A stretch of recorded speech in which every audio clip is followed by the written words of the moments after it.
Hello, my dear friends, and welcome. It's wonderful to see so many of us embracing the importance of staying active as we journey through our golden years. I see it everywhere. Seniors in parks doing their morning routines, joining exercise classes, walking with friends. There's a wonderful growing enthusiasm for fitness and well-being, and that truly warms my heart. We all want to maintain our strength, our mobility, and our independence for as long as possible, don't we? And exercise is without a doubt a cornerstone of healthy aging. However, here's something to consider. Are all exercises created equal, especially for us as our bodies gracefully mature? While our spirit for activity might be high, sometimes our choices of exercise, perhaps based on what we used to do when we were younger or what we see others doing, might not always be the most beneficial or even the safest for our current needs. It's a bit like choosing the right tool for a job. Using the wrong one can sometimes lead to frustration, lack of results, or even, unfortunately, injury.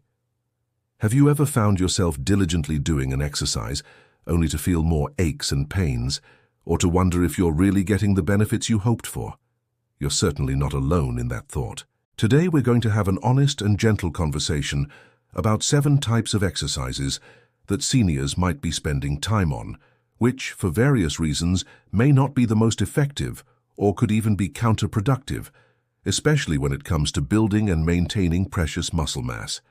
And more importantly, we'll explore some wonderful, safer and more effective alternatives that can truly help you grow stronger, feel more energetic, and continue to enjoy a vibrant, active life.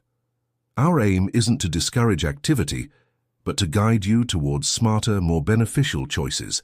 So let's dive in and learn how to exercise wisely and well. Before we explore the exercises that might not be serving us best, let's briefly touch upon why choosing the right kind of exercise is so crucial for seniors, particularly when our goal is muscle growth or maintenance. As we age, we naturally experience a gradual loss of muscle mass and strength, a condition known as sarcopenia. This isn't just about looking less toned. It has profound implications for our overall health.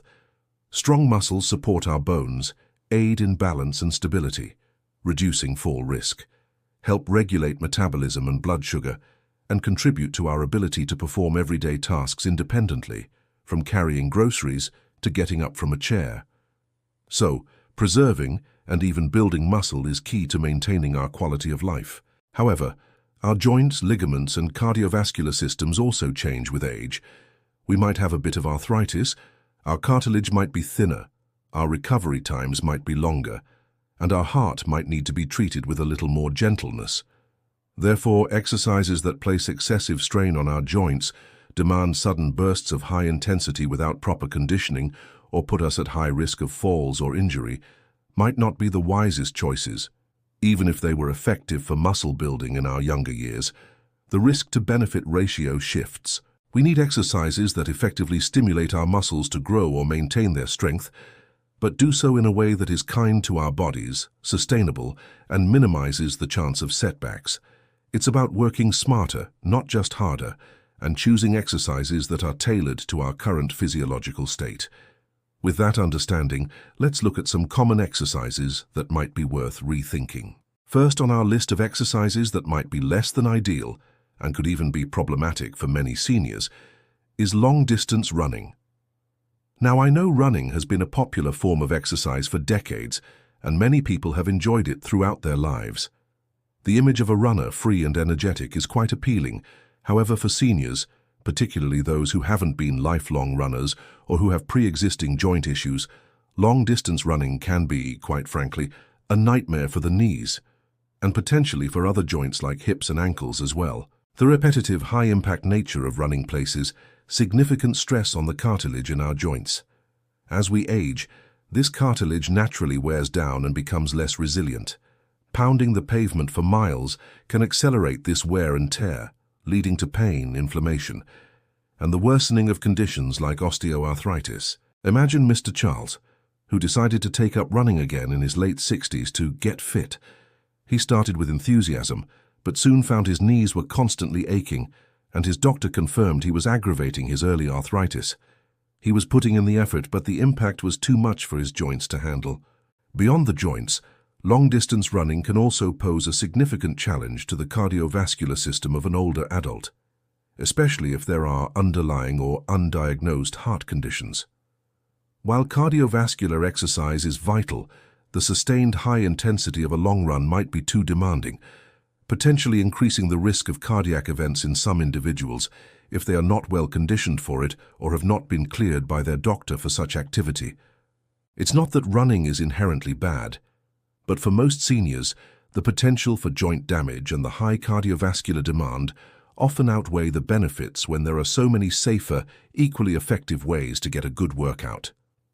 Our second exercise to approach with caution is the traditional deep barbell squat, especially with heavy weights. Squats are often hailed as a fantastic compound exercise for building lower body and core strength, and in their modified forms, they can be. However, the classic deep squat, where you lower your hips below your knees, particularly when performed with a heavy barbell across your shoulders, can be a dangerous challenge for many seniors. This type of squat places immense pressure on the knee joints, the hips and the spine, particularly the lower back. If form isn't absolutely perfect, and maintaining perfect form under a heavy load is difficult even for younger athletes, the risk of injury is high. For seniors who may already have some degree of joint degeneration, osteoporosis, or reduced flexibility, the potential for harm increases significantly. A poorly executed deep squat can lead to knee cartilage damage, meniscus tears, hip impingement, or even herniated discs in the spine.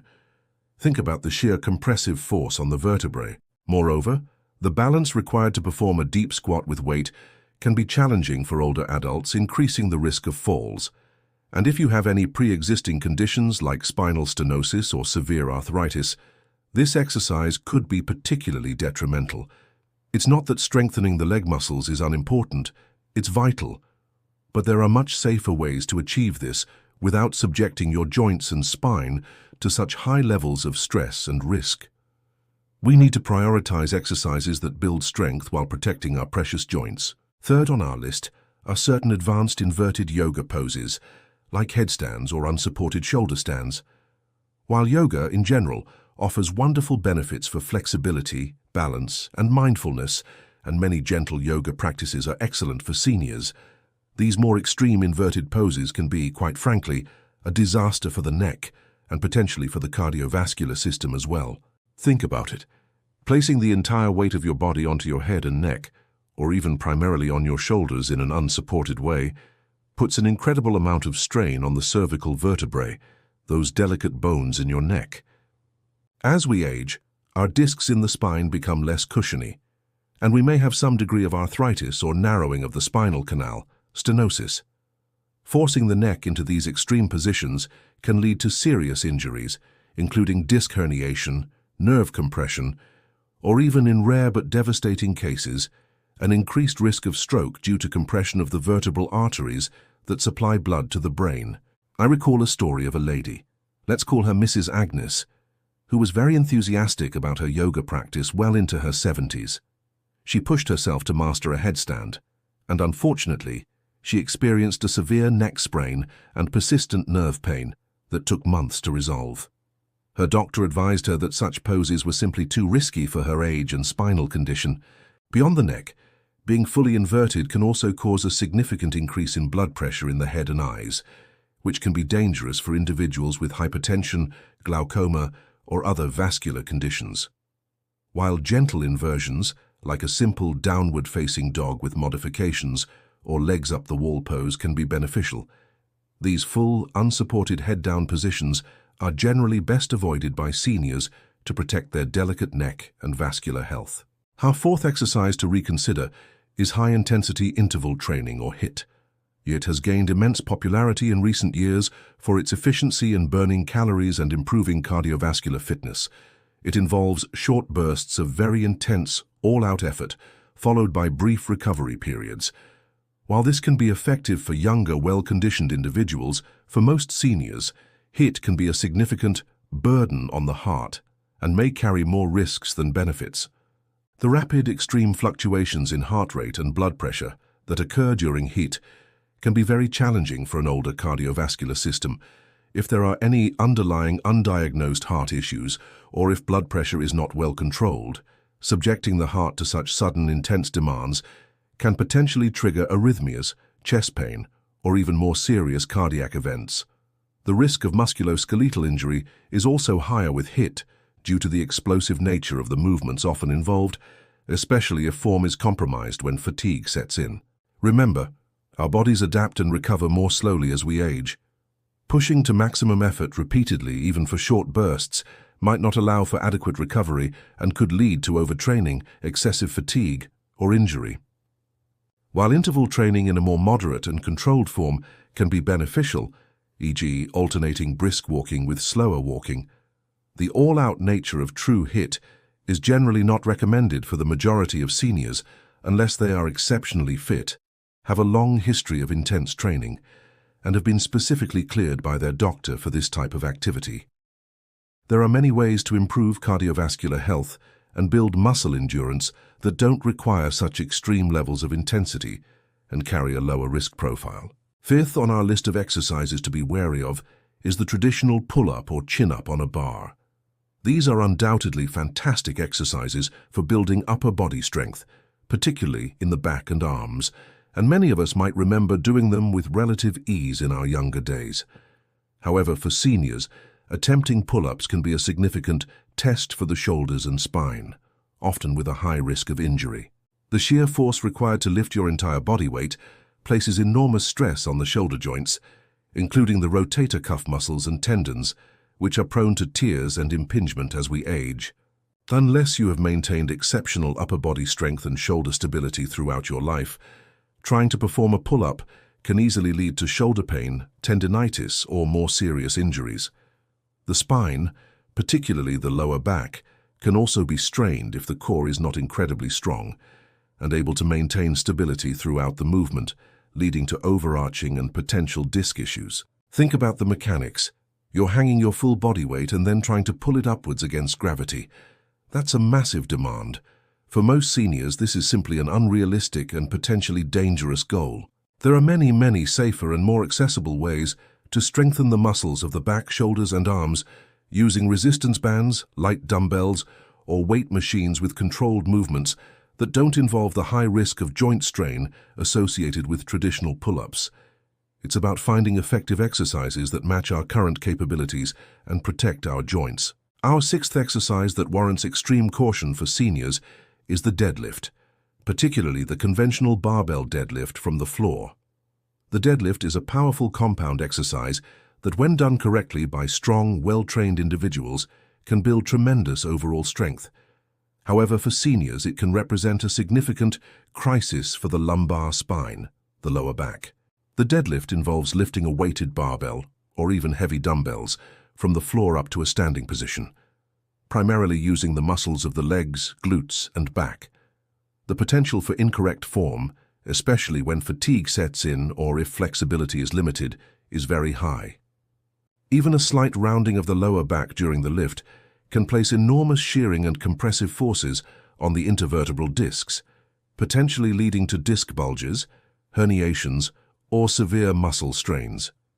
For older adults who may already have some degree of degenerative disc disease, spinal stenosis, or osteoporosis, the risks are magnified considerably. The strain on the hamstrings, glutes, and even the cardiovascular system is also substantial. While strengthening these posterior chain muscles is very important, the traditional deadlift from the floor, with its complex mechanics and high potential for spinal injury, if performed imperfectly, is generally not a recommended exercise for most seniors.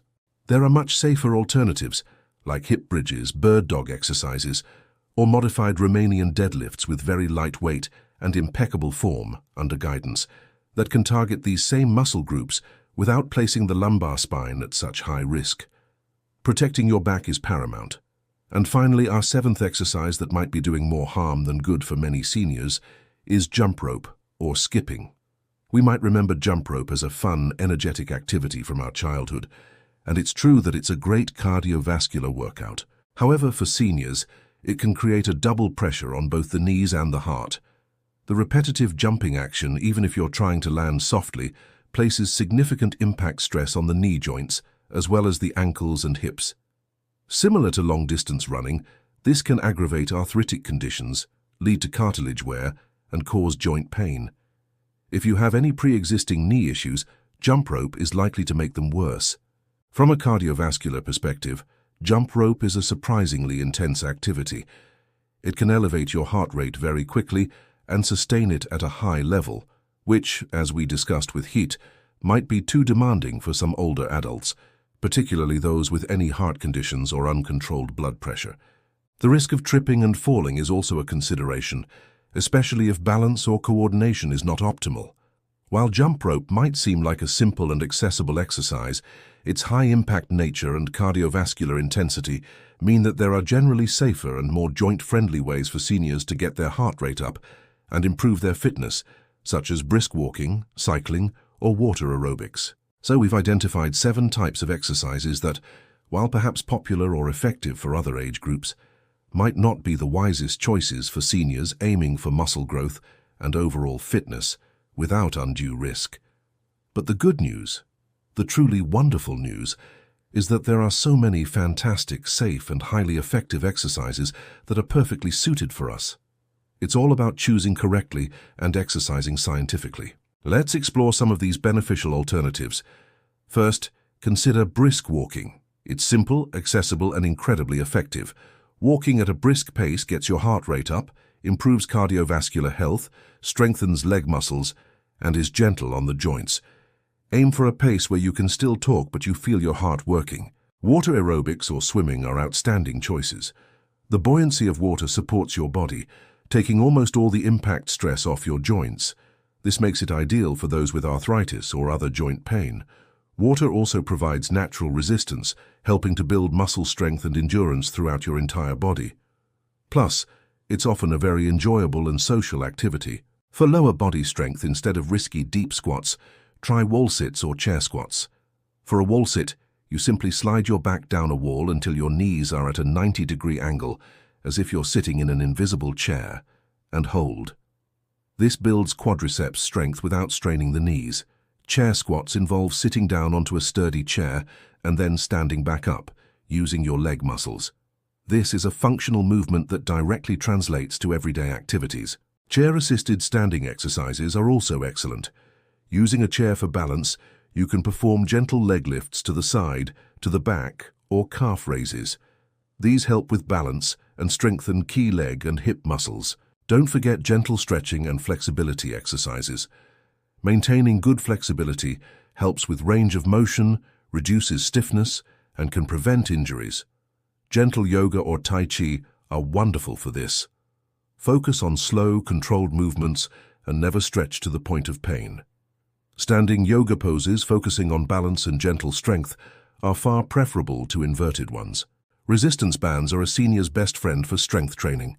They are inexpensive, portable, and provide variable resistance. You can use them for a huge variety of exercises to work all major muscle groups: bicep curls, rows for your back, chest presses, leg extensions, all with controlled movement and less risk of joint strain than heavy free weights.